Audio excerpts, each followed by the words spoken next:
Kerajaan Sriwijaya merupakan kerajaan Buddha terbesar di Indonesia. Diperkirakan mulai berdiri sejak abad ke-7 Masehi.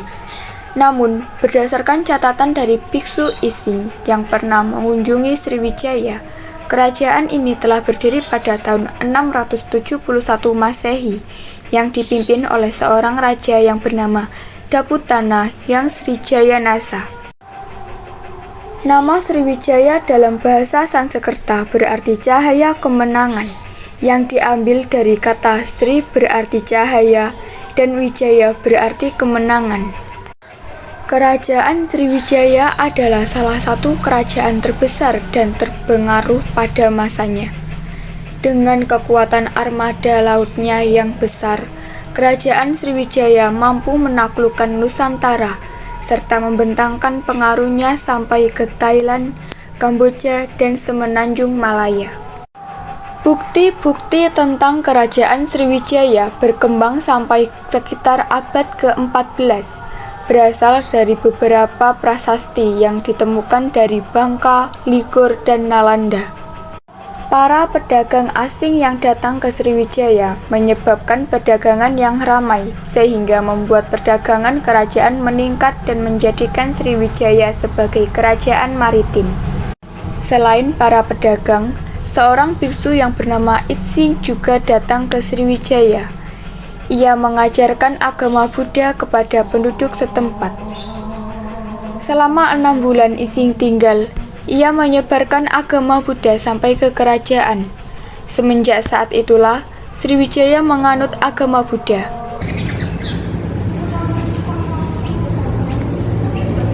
Para saudagar, marilah kita membangun kekuasaan di daerah ini. Jika kamu bersedia, apa keuntungan yang kami dapat? Saya akan menjanjikan kemakmuran di kerajaan ini. Baiklah, sebagai awal perjanjian, kami akan berdagang selama 6 bulan. Tapi apabila kami tidak dapat mendapatkan apa yang kamu janjikan, maka kami akan pergi dan tidak kembali lagi. Tentu saja itu tidak mungkin terjadi. Baiklah, kalau begitu kami bersedia.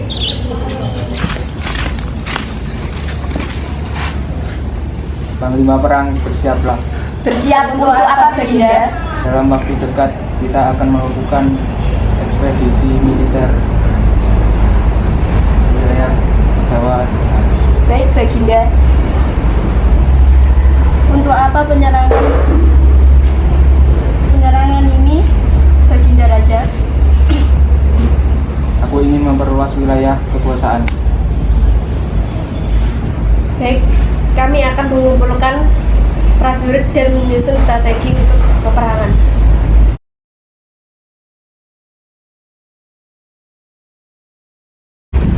Akhirnya terwujudlah cita-citaku untuk menguasai kerajaan Sriwijaya. Baik.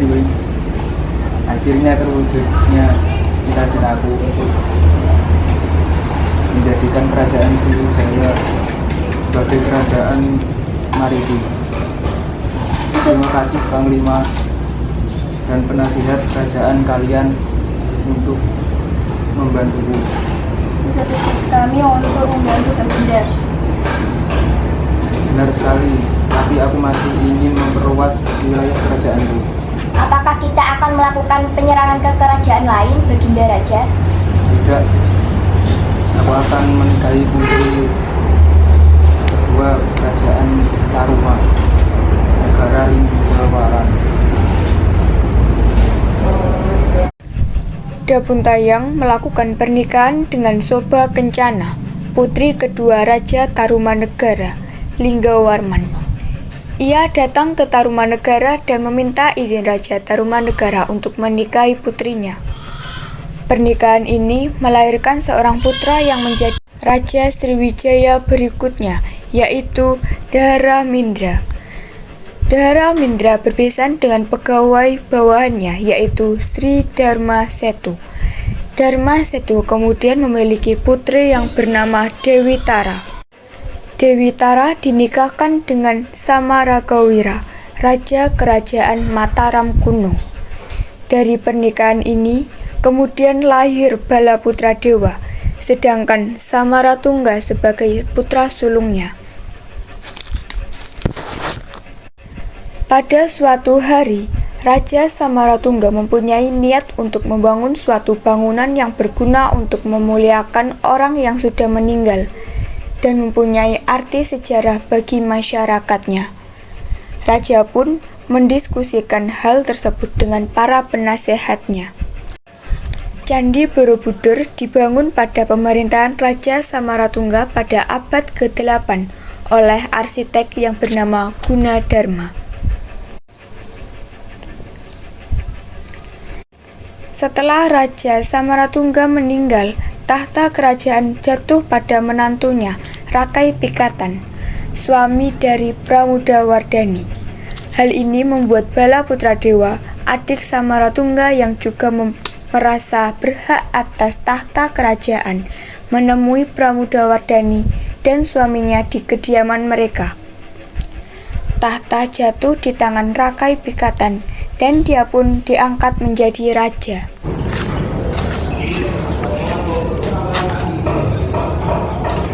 Aku ingin meminang putrimu, Rai. Atas dasar apa kamu ingin menikahi saudara kita? Aku menyukai perempuan lemah lembut. Sepertinya aku berjanji akan membahagiakan dan akan memberimu keturunan yang baik. Aku akan mengizinkanmu jika kalau dia menerima bagaimana putriku. Baiklah, jika itu keputusanmu, pernikahan kalian akan segera dilakukan secepatnya. Bagaimana menurutmu ini, Wangsa? Kanda yang mulia merupakan perintah untuk kami. Bukan begitu. Maksudku, aku meminta pendapat kalian. Pendapat apa Bapak dan Mbak Rabi? Begini, aku memiliki niat untuk membangun suatu bangunan untuk memuliakan orang yang sudah meninggal. Memangnya menginginkan bangunan yang seperti apa? Bagaimana kalau kita membangun sebuah candi, maka bisa digunakan untuk ibadah juga. Bagaimana kalau candi itu dibangun di atas sebuah bukit? Saya sependapat baginda akan candi itu terlihat gagah dan indah. Baiklah, cari arsitek untuk membangun candi itu. Punya kenalan arsitek yang bernama Gunadarma. Dia berasal dari negeri seberang baginda. Cari dan bawa dia ke sini. Laksanakan baginda, saya akan mencari dan membawa kemari.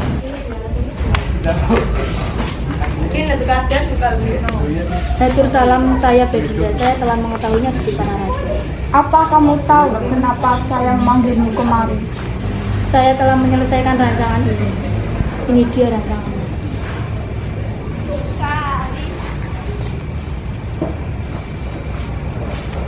Bagaimana menurut baginda?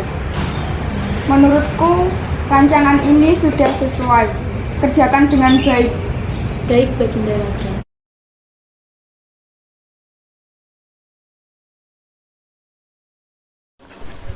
Di sisi lain, Balaputra Dewa akhirnya meninggalkan tanah Jawa menuju Sumatera, ke tanah kelahiran ibunya. Balaputra Dewa ditunjuk sebagai Raja Sriwijaya karena Pulau Sumatera telah menjadi daerah kekuasaan Sri Maharaja Wisnu. Balaputra Dewa pun menjadi raja dengan gelar Sri Maharaja Balaputra Dewa. Luas wilayah pelayaran di masa pemerintahan Balaputra Dewa mencapai wilayah India, bahkan mampu menguasai pelayaran di kawasan Asia Tenggara, sehingga Sriwijaya menjadi pusat perdagangan di Asia Tenggara.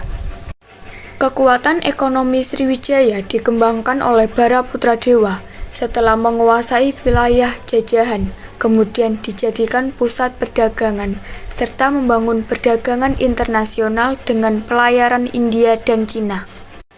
Di masa pemerintahan Sri Maharaja Balaputra Dewa, Sriwijaya dikenal sebagai kerajaan maritim.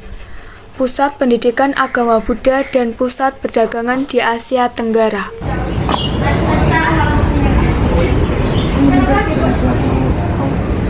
Kerajaan kepada akan menjadikan aku pikir ini bukan keputusan kenapa paman berpikir begitu?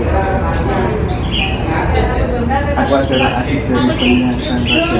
Aku lebih pantas mendapatkan tahta di kerajaan ini.